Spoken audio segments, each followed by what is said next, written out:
लोग अक्सर कहते सुने जाते हैं, जो होता है ठीक ही होता है। इस ठीक का क्या अर्थ है? क्या ये सिर्फ एक सांत्वना है मन को समझाने के लिए? क्या ये संभव है कि जो भी होता हो सभी ठीक होता हो? कहीं ये वैसा ही तो नहीं है जैसा ईसप की कथा में लोमड़ी को अंगूर खट्टे मालूम पड़े क्योंकि वो उन तक पहुंच नहीं सकी।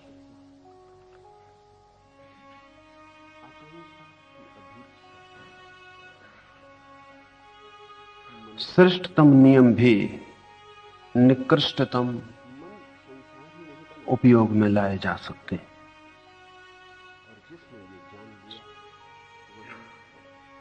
जीवन की परम रहस्य की बातें भी क्षुद्रताओं को छिपाने का कारण बन सकती हैं। ऐसा ही ये सूत्र भी है और लाओत्से से संबंधित है, इसलिए इस पर विचार करना उचित है। लाओत्से कहेगा जो होता है ठीक ही होता है। इसलिए नहीं कि ये कोई सांत्वना है, कोई कंसोलेशन है, बल्कि इसलिए कि ऐसी ही लाओत्से की दृष्टि है। लाओत्से कहता है जो गलत है वो हो ही कैसे सकता है, और जो भी हो सकता है वो ठीक है। यहां ठीक से संबंध जो हो रहा है उसके संबंध में वक्तव्य नहीं है, बल्कि जो हो रहा है उसको देखने वाले के संबंध में वक्तव्य है। जब लाओत्से कहता है जो होता है ठीक होता है, तो वो ये कह रहा है कि अब इस जगत में ऐसा कुछ भी नहीं है जो मेरे लिए बुरा हो। ये वक्तव्य जो होता है उसके संबंध में नहीं है, ये वक्तव्य साक्षी के संबंध में है, लाओत्से के खुद के संबंध में। लाओत्से ये कह रहा है कि अब ऐसा कुछ भी नहीं है जो मेरे लिए बुरा हो सके। मैं उस जगह खड़ा हूं जहां बुराई नहीं छू सकती है। अब सभी कुछ ठीक है। अब इसलिए सभी कुछ ठीक है कि लाओत्से उस आनंद में है जिस आनंद को नष्ट करने का अब कोई उपाय नहीं। आपके लिए सभी कुछ ठीक नहीं हो सकता। आपके लिए वही ठीक होगा जिससे सुख मिले, और वो गलत होगा जिससे दुख मिले।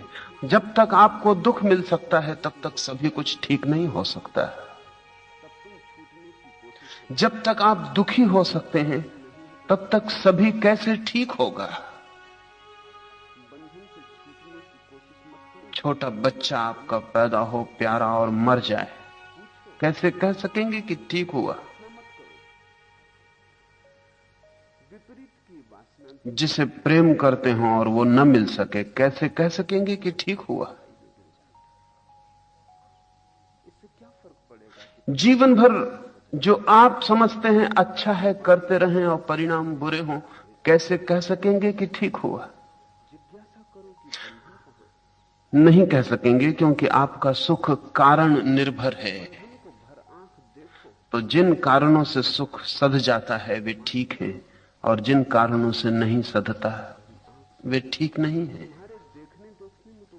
जब तक आपको सुख दुख में फर्क है तब तक कुछ गैर ठीक होगा ही। बीमारी को कैसे ठीक कहिएगा और मौत को कैसे ठीक कहिएगा? जब तक जीवन की चाह है तब तक मौत तो बुरी होगी ही, और जब तक स्वास्थ्य की आकांक्षा है तब तक बीमारी शत्रु है। जब हम किसी चीज को ठीक और गैर ठीक कहते हैं तो चीज ठीक या गैर ठीक है इससे कोई संबंध नहीं, हमारी अपेक्षाओं की हम खबर देते हैं। और अगर ऐसा आदमी कहे कि सब ठीक है तो ये कंसोलेशन, सांत्वना ही होगी। और इस कहने में कोई आनंद ना होगा, सिर्फ एक निराशा, एक उदासी होगी। इस वक्तव्य में कोई विजय की घोषणा नहीं है, इस वक्तव्य में पराजय का स्वीकार है। कुछ नहीं कर पाते हैं, इसलिए समझा लेते हैं अपने को कह के कि सब ठीक है। संतोष पराजितों की भी सहायता करता है, लेकिन वो संतोष झूठा होता है। वास्तविक संतोष तो उन्हें ही मिलता है जो जीवन के विजेता हैं। विजेता इस अर्थों में कि अब कोई उपाय नहीं उन्हें हराने का। विजेता इस अर्थों में कि अब उन्हें हार भी हार नहीं है। और लाओ त्से ने कहा है, तुम मुझे हरा ना सकोगे क्योंकि मैं पहले से ही हारा हुआ हूं। तुम मुझे मेरे सिंहासन से उतार ना सकोगे क्योंकि मैं जहां बैठा हूं वो अंतिम स्थान है, उससे नीचे उतारने का कोई उपाय नहीं।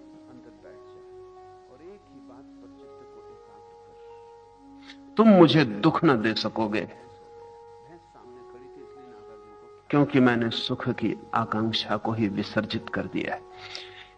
इस अर्थ में जो विजेता है, संतोष उसके जीवन में प्रकाश की तरह है। हम जैसे हारे हुए लोग, और हम बहुत हारे हुए लोग हैं, क्योंकि जो भी हम चाहते हैं वो नहीं मिलता। जो भी हम कामना करते हैं वही कामना टूट जाती, बिखर जाती। हम बुरी तरह हारे हुए लोग हैं, सर्वहारा, सब कुछ हारे हुए, कुछ मिलता नहीं। इस हार में भी संतोष का उपयोग किया जा सकता है, तब वो झूठा है, तब ऊपर से थोपा हुआ, चिपकाया हुआ है। तब भी हम कह सकते हैं सब ठीक है। तब ईसब की कथा ठीक है। ईसब की कथा हम सबको ज्ञात है कि लोमड़ी ने बहुत छलांग मारी, अंगूरों तक नहीं पहुंच सकी, लेकिन अहंकार ये भी तो स्वीकार नहीं कर सकता कि मेरी छलांग छोटी है।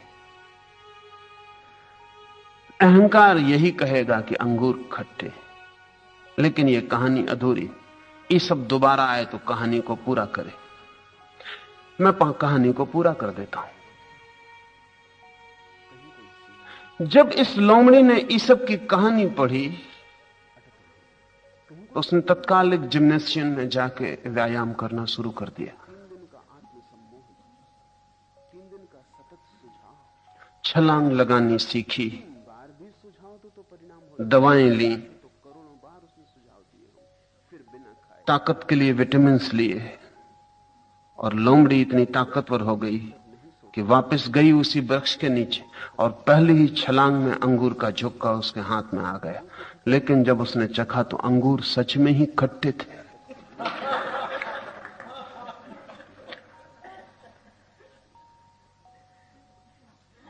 लेकिन अब लोमड़ी क्या करे? उसने लौट के लोगों से कहा कि अंगूर बहुत मीठे।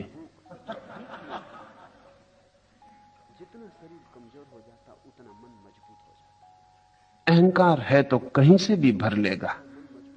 न पहुंच पाए अंगूर तक तो अंगूर खट्टे हैं, और पहुंच जाएं तो खट्टे भी हों तो भी मीठे।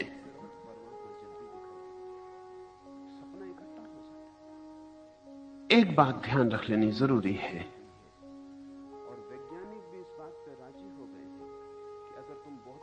कि हम जो भी वक्तव्य दे रहे हैं वो वक्तव्य हमारी पराजय से तो नहीं निकलता है, हार से तो नहीं निकलता है। हारे हुए वक्तव्यों का कोई भी मूल्य नहीं है।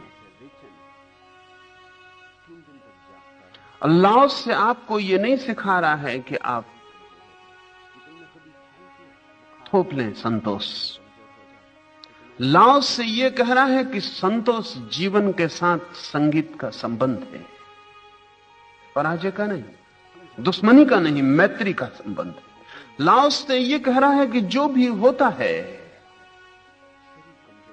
वो इतनी विराट घटना है, और इतने विराट उसके कारण है, और इतना विराट उसका फैलाव और रहस्य है कि आप बचकानापन करेंगे अगर आप निर्णय करें कि ठीक है या गलत है। आप निर्णायक नहीं हो सकते। जगत इतनी बड़ी घटना है कि उसमें जो होता है वो तो एक फ्रेगमेंट, एक टुकड़ा है। जैसे कि किसी आदमी को एक उपन्यास का एक पन्ना हाथ में लग जाए और वो उस पन्ने को पढ़ के निर्णय ले कि उपन्यास नैतिक है या अनैतिक है, अश्लील है कि सलील है, कि श्रेष्ठ है कि निकृष्ट है, और उस पन्ने पर वो निर्णय करे ठीक है गलत होने का, तो हम उसे नासमझ कहेंगे। हम कहेंगे पूरी कथा से परिचित हो जाना जरूरी है निर्णय के पहले। लेकिन जगत के संबंध में हम रोज निर्णय लेते हैं और जगत की पूरी कथा से परिचित होने का कोई भी उपाय नहीं। अगर हिटलर मर जाए बचपन में ही तो उसकी मां सोचेगी बहुत बुरा हुआ, क्योंकि ये एक टुकड़ा है। लेकिन हिटलर ने जो किया, अगर उसकी मां जिंदा हो तो सोचेगी ये पैदा होते ही मर जाता तो अच्छा था। लेकिन ये भी एक टुकड़ा है और अभी इसके बृहत्तर हिटलर भला समाप्त हो जाए, लेकिन हिटलर ने जो किया है वो सक्रिय रहेगा। और यह भी हो सकता है कि दुनिया में अब कोई युद्ध ना हो सिर्फ इसलिए कि हिटलर हो गया। तब हिटलर का होना अच्छा होगा या बुरा? यह हो सकता है कि हिटलर के कारण ही, और मुझे दिखता है बुद्ध और महावीर के कारण युद्ध नहीं रुक सके, हिटलर के कारण रुक सकते हैं। क्योंकि हिटलर ने युद्ध को ऐसा विषाक्त रूप दे दिया, उसको उसकी चरम परिणति तक पहुंचा दिया। बीमारी आखिरी जगह पहुंच गई कि अगर आदमी अब भी युद्ध करे तो फिर हमें मानना चाहिए कि आदमी में आदमियत जैसा कुछ भी नहीं। हो सकता है जगत में अब कोई विराट महायुद्ध ना हो, लेकिन तब उसका सारा श्रेय हिटलर पर ही जाएगा। कौन कह सकता है कि हिटलर का होना अच्छा हुआ या बुरा हुआ? हम टुकड़े पर निर्णय करते हैं, एक खंड पर निर्णय करते हैं। जीवन अखंड धारा है और अनंत है, अनादि है, न उसका प्रारंभ है न उसका कोई अंत है। तो सिर्फ निर्णायक परमात्मा ही हो सकता है। जिस दिन सृष्टि समाप्त हो उस दिन ही तय हो सकता है क्या था ठीक, क्या था गलत। हम कैसे निर्णय ले सकते? लाओस से जब कहता है कि सब ठीक है तो वो ये कह रहा है कि निर्णय हम ले नहीं सकते, ये निर्णय नहीं है। और तुम कहीं भी गए नहीं। जब लाओस से कह रहा है सब ठीक है तो ये सब गलत है, उसके विपरीत निर्णय नहीं है। जब लाओस से कह रहा है सब ठीक है तो वो ये कह रहा है कि मैं विराट की इच्छा के साथ अपने को एक करता हूं, मेरी अपनी कोई अलग इच्छा नहीं। जीसस को सूली लग रही है, आखिरी क्षण में एक संदेह जीसस को पकड़ जाता है। जब हाथ पर खीले ठोंक दिए गए हैं तब जीसस के मुंह से आह निकलती है। वो कहते हैं हे परमात्मा, ये तू मुझे क्या दिखा रहा है? कहीं छिपी कोई आकांक्षा रही होगी, कहीं दूर गहरे में जिसका जीसस को भी पता ना हो। ठोके गए खीलों ने उसे जगा दिया होगा। कहीं कोई गहरे में प्रसुप्त कोई बीज रहा होगा, ये भरोसा रहा होगा